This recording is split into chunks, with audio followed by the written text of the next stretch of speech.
देवाने केला, भक्तासोबत केला आणि एकदाच केला, पुन्हा करता आला नाही. हा, देव असून परत काला करता आला नाही महाराजा. तो कालाच आपल्याला मिळतो, हे आपलं परमभाग्य आहे. बोलण्यासारखं भरपूर आहे. 10-15 मिनटं माझ्या हातात राहिले. 12 वाजता सुरुवात झाली, 2ला थांबावं असं मला माहिती आहे. पण जाता जाता एकच सांगणार आहे, आपला हा सुरू असणारा भव्य दिव्य स्वरूपाचा भगवान ऐश्वर्य संपन्न संत भगवान बाबांच्या पुण्यतिथीच्या मूर्ती प्राण प्रतिष्ठापनेच्या आणि कलशारोहणाच्या निमित्तानं असा त्रिवेणी संगम, कथा त्रिवेणी संगम, प्राणप्रतिष्ठा, कलशारोहण आणि बाबांची पुण्यतिथी, असा त्रिवेणी संगम, या संगमावरचा हा सुरू असणारा अखंड हरिनाम सप्ताह आज बाबांच्या पुण्यतिथीचा दिवस आहे. पुण्यतिथी कशाला म्हणतात? त्यांच्या जाण्यानं ती तिथी पुनीत झालेली असते, त्याला म्हणतात पुण्यतिथी. हा, लक्ष देऊन ऐका. त्यांच्या जाण्यानं ती तिथी पुनीत झालेली असते, त्याला पुण्यतिथी म्हणतात. भगवान बाबांचा जन्म घाट सावरगाव या ठिकाणी झाला. आणि एक भाग्य सांगेन मी तुम्हाला, 50वं वर्ष पुण्यतिथीचं जेव्हा बाबांचं होतं 7 वर्षापूर्वी, तेव्हा सावरगावला 7 दिवस भागवत कथा करण्याचं सौभाग्य परमपूजा आदरणीय न्यायाचार्य शास्त्रीजींनी माझ्या पदरात दिलं होतं बरं का. म्हणून बाबांच्या गावामध्ये 7 दिवस मी भागवत कथा केली. हा, आणि म्हणून मला तिथलं सगळ्या गोष्टीचं ज्ञान माहिती आहे भरपूर. मी त्या गावामध्ये 7 दिवस वास्तव्य केलं आणि सावरगावी बाबांचा जन्म झाला. लहानपणीच बाबांना परमार्थाची आवड होती. आई कौतिका तुबाजी पाटील यांच्या पोटी भगवान बाबांचा अवतार झाला.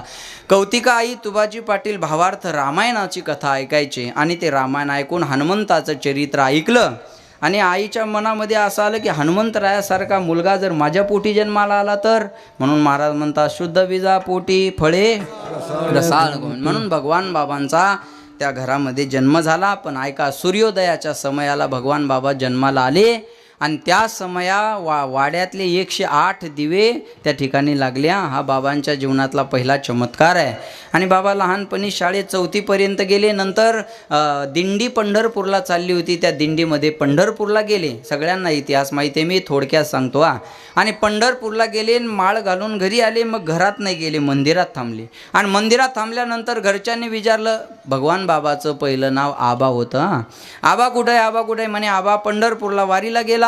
जीवनात 2 गोष्टी केल्या पाहिजे, वाचावी ज्ञानेश्वरी आणि डोळा पाहावी पंढरी. हा, म्हणून भगवान बाबांच्या आवडीचे हे 2 विषय होते, एक ज्ञानेश्वरी आणि पंढरी. हे 2 आवडीचे विषय होते. म्हणून बैसोनी पाण्यावरी वाचविली ज्ञानेश्वरी. बाबानं ज्ञानेश्वरी वाचली. ऐका बरं का, बाबा एक तरी ओवी अनुभवावी, एका तरी ओवीचा अनुभव जीवनामध्ये आला पाहिजे, म्हणून भगवान बाबानं ज्ञानेश्वरी वाचायची. बघा, पंढरपूरला गेले, माळ घालून आले, बाहेरच थांबले मंदिरात, घरी गेले नाही.